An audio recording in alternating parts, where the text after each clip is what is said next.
I promise you one thing, though it's economics, I will not bore you.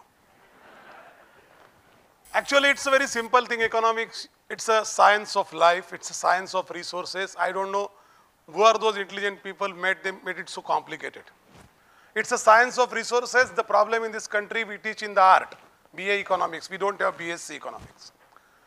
The basic fundamental of economics is demand and supply. Demand is defined by need and purchasing parity. In this 130 crore country people, only 42 crore people have parity, but all 130 crore have the same need. And that's why the enough demand is not there. A country which is just 1/4 in population of India is United States of America, which has 10 times more demand than India and 1/4 population. This kind of irony happens because we have not done anything in last 70 years which will give the parity and prestige for every person. Arthakranti as an NGO, we introduced, I am a trustee of that and a national spokesperson. We prepared a design, not a concept, not a dream, a perfect design, a bill to be kept in Parliament, presented to our Honorable Prime Minister Narendra Modi. And I think one of the point or two of the points got introduced, which is demonetization and banking inclusion. I will go to the proposal, but at the end, but in the beginning, I just want to introduce two good slides to you where you will understand what is the economic reality of this country and what is the social reality of the country. The first one.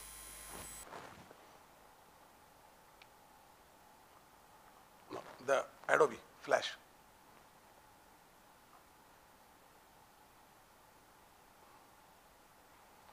This is our country.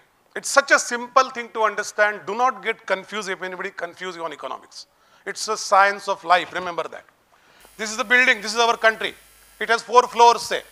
One is the floor of, these are all expense floors. One is the interest on national debt. The second is the cost of running government, which is 61% by the way, huge floor. National security, police, securities and military. And then there is a floor where infrastructure, agriculture and need of a common man are defined. And this is a floor which is very important for Sadak, Pani, Bijli, health and education. This is the building. The water is an analogy for money in the economy. What is money in the economy? Money is a medium. Like this, there is air here, we are all breathing. I cannot say I am taking breath, nobody should breathe. I cannot say that. Can I? That's the money does the role in the economy. Money is for use. Money is not for making ownership of it. When the high denomination currencies are there, people store that money in those currencies and that becomes a commodity, and that's the issue in this country, that money is not available for everyone as a medium. It has become commodity for few people. This is the money, water, national economy, that's the building anyway, everybody knows how the building functions, we all stay there. The fiscal deficit is the gap of the water getting in over a tank and getting out of that. And why there is a deficit? Because there is a complicated pipeline at the left-hand side, which Arthakranti calls as complex taxation system. How many taxes we pay, you know, direct and indirect? There are more economists here, I think MBA people also. We pay 71 types of different taxes in this country. No country in the world has. The only tax remains is the funeral tax. When you go to your last days, doctor will tell you, have you paid the funeral tax? Then I can hand over the body. So all this taxation, because of the complex taxation system, which is completely for interpretation. If you go to different CAs, they always do a different interpretation of the same taxation system. There is a huge tendency of avoiding taxes, and that all is getting out of the economy in black money. Do not have a presumption, do not have a nice understanding that politicians and bureaucrats are only corrupt or they create black money. We all create black money. If I go to shop, buy something and don't insist for receipts, I have created that unaccountable money in the economy. And that's the black money. The black money is not in color back. It is a money which cannot be traceable. You cannot have footprints of that money. Where, who has handed over to whom, who has given to whom, you can't find that. So this is the pipeline which is complicated. The black money, there is a big pond getting there. On the other side of the building, which is the expense building, that's the revenue side, this is the expense side. Government thinks on this, what to do? There is no enough water in the building. They bring tankers from outside as we all do. Those tankers are FDI, FI and SEZ. The unfortunate part is those tankers are pouring water, put next, the tankers are pouring water in the downhead tank. And again it is getting out with a big force out of the economy. Both these black money ponds, which are non-traceable, has created an underground economy which is of maybe 7 times, 10 times, 15 times, 25 times of the real economy. We don't know what we don't know. That's the underground economy. On that underground economy, next please, there are 3 things that are getting thrive on. One is the corrupt politics, second is the corrupt bureaucracy, and third is the corrupt trade practice. Next. Now this is the economic reality of the country. It's so simply explained.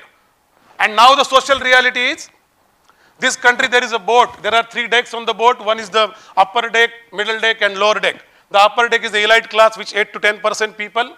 Middle class, organized class is the middle class, lower middle class, upper middle class, middle class. All organized life living people like you and me. That's another 25 to 30%. And then is a huge unorganized class. The elite class priority is the policy of the country. What is getting opened, what is getting introduced, what is the merger acquisitions, what investment will come. They are worried about that. The last class, which unorganized class is 60% of this country, they are completely worried about the survival. They have no other way. When they get up in the morning, they think how this day will be spent, what I will feed to my kids, where I will bring shelter from, where I will bring clothes from. They are just struggling for that last 7 decades. It's our fortune that they are not on the street with a gun in their hand and shooting at us. They are still it's very boiling thing. Go next slide. Current situation, you know. What is the root cause for this? We found out there are 3 root causes. One is a flawed and failed taxation system. Second is irrationally high denomination and its rational distribution. And third is underdeveloped banking system. Next. Just say high denomination in every country.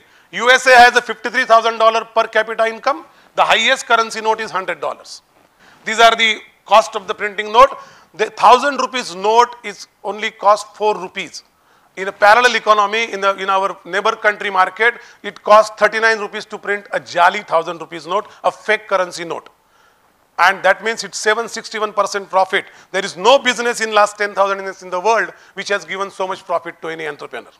That's why that market was very fake. This is the cost of that. This is the percentage. Next, please.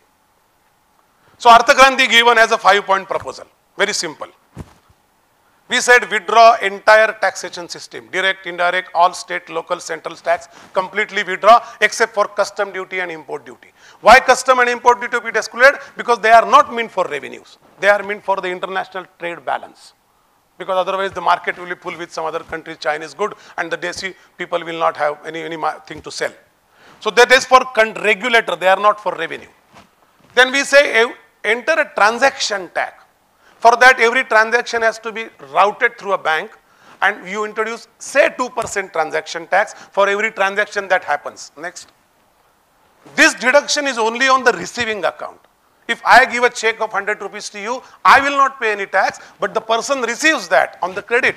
He will get 98 rupees deposited in his account, and 2 rupees will be cut as a transaction tax. Those 2 rupees will be deducted, 70 paisa of that will go to central government that moment, 60 paisa will to the state government, 35 paisa to local government. If more transaction happen in this Pune city, Pune government, municipal corporation will get more revenue. As the transaction goes up, the local government gets their own share of that transactions for which they are thriving. And then we say that transaction bank, since it has a very vital role to play, they need to get some percentage, because in this country, 6,51,000 villages, and only 1,02,000 villages or towns have the banks. When I say town as one entity. So it is still not more than 22%. And if that is the case, banks will not open the branches unless we get them some incentive. This government will force on bank will quit one day. And that exactly happened. That's why we said 35 paisa should go to the bank for some initial period. We said other than that, whatever transaction can happen, there is no tax. Even no transaction tax for the cash transactions. Next please. Next please. But we saying just limit those transactions to 2,000 rupees. Say 2,000 rupees, can be 3,000, 4,000, modalities can be worked out. But we said other than that, do not have any tax on that. If I want to buy a mobile, if it is 40,000 rupees, I buy by cash, and then something goes wrong with that. If I go to complain, they will say, where is the transaction against which you have purchased this mobile? If it is beyond the limit of 2,000 or 4,000, then they will say, if there is no transaction you can show, we cannot guarantee the repairs. I can buy a real estate flat in 1 crore by paying cash, but the no registration will happen. That's why we mean by legal protection. Don't give any legal protection to the thing which is beyond that limit. And then we said that keep the last note as 50 rupees, say 50 rupees or maybe 100 rupees. Other than that, all denomination, high denomination notes should be cancelled because they are vehicle of cash economy. It's very difficult to carry 150 rupees note for a big transaction because it takes too much size and money. So it is better to have a no, because this happen in the world, people ask me question. Yes, people say in our country, is it possible? I think government has taken 2 steps. One is a banking inclusion with the Jan Dhan account, and second is demonetization, but government has not touched the source part, which is the taxation system yet. I hope they will touch that. In this country, is it possible? It is very much possible. So you need to create that prestige for everybody. Like in a chess board, there is a power game. Who is the most powerful on chess game? Queen? No. King. Because queen has a power and king has a prestige. Always remember, the power multiplies. When a pawn goes to the end, it can come back as a queen. The horse, elephant, everything has a different power levels. But they are all playing the game of life for the king, which has a prestige. And if the prestige on the board, till the game continues. The prestige goes, the power is of no use. What we need to do is, and when the 2 prestige remain, when the 2 king remains on board, what happens? The game is draw. Prestige cannot defeat prestige. What we have to do in this country is to create that living prestige for every person. And for that, the basic thing we have to work on that small wheel, in that whole wheels on the wheels mechanism of this financial mechanism of the country, the one wheel has broken of the taxation system. If we regulate that wheel, things will be different. People think it's a radical, it's not radical. Economics is not difficult, it's a simple. The biggest economist in the world is our mother. Because economics is the science of resources, and mother makes sure that all resources in the house are assigned to the needy people in the house. That's the simple definition of economics. That's the reason we need a finance minister who is an economist to understand social patterns and not a liar. There is nothing to defend there. There is everything to act. There is nothing to argue. Everything to propose. It's a beginning then later. But it's very pleasure talking to you. And thank you for your time. Nice of you.